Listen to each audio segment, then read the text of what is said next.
On the first day of November, Pope Francis resumed one of the traditions John Paul II had left aside due to old age.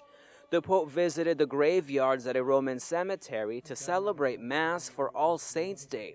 He offered a special prayer not just for the dead at this cemetery, but also for those that cannot be buried.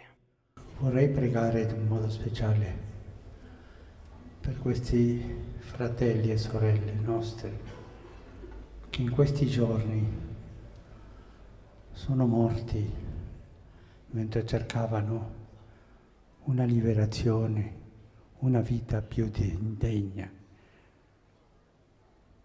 Noi abbiamo visto le fotografie, la crudeltà del deserto, abbiamo visto il mare dove tanti si sono affogati.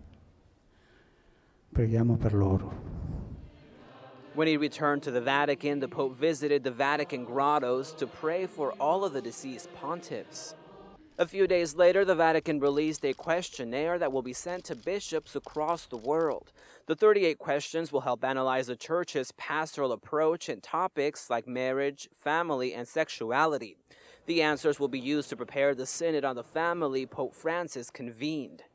The topic of the family came up again days later when Pope Francis addressed the Vatican's highest court. Speaking about marriage annulments, he asked the judges to seek justice and the pastoral good when considering annulments. Midway through the month, Pope Francis made a reciprocal visit to Italian President Giorgio Napolitano at the Quirinal Palace. During his remarks before the Italian president, the Pope once again spoke up on the defense of the family and the need to protect it now more than ever.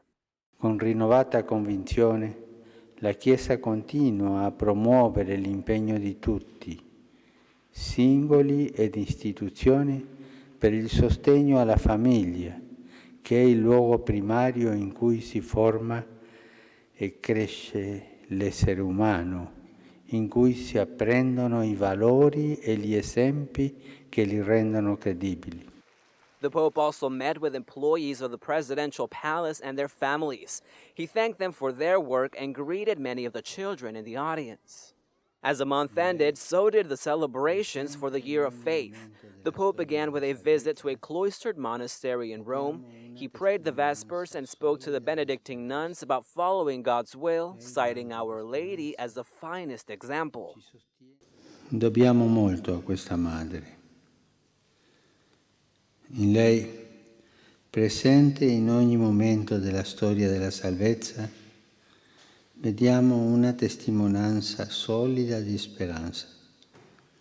Lei, madre di speranza, ci sostiene nei momenti di buio. After praying the Vespers, he joined the nuns in Eucharistic adoration before heading back to the Vatican. 2 days later, on November 23rd, the Pope presided over the rite of acceptance with over 500 catechumens at St. Peter's Basilica. As he spoke to them about their upcoming baptism, he explained that God created people precisely to encounter each other. Che Dio non ci ha creato per essere soli, chiusi in noi stessi, ma per poter incontrare Lui e per aprirci all'incontro con gli altri. Dio per primo viene verso ognuno di noi. Questo è meraviglioso. Lui viene al nostro incontro. Near the end, the Pope asked the catechumens to live their faith with joy and to never forget the example of Jesus. Celebrations for the Year of Faith ended with an outdoor mass with thousands of pilgrims at St. Peter's Square. Pope Francis co-celebrated with the patriarchs and major archbishops of the Eastern Catholic Churches, as well as with more than 200 other bishops, priests, and cardinals.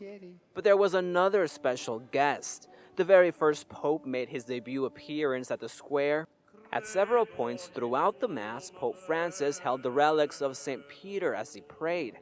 His main message during Mass was about asking God for forgiveness. Gesù, ricordati di me, perché io ho voglia di diventare buono, io ho voglia di diventare buona, ma non ho forza, non posso. Sono peccatore, sono peccatora. Ma ricordati di me, Gesù. Tu puoi ricordarti di me perché tu sei al centro, tu sei proprio il tuo regno. Pope Francis also thanked Benedict XVI during the ceremony. The Year of Faith began in October 2012 under the Pope Emeritus.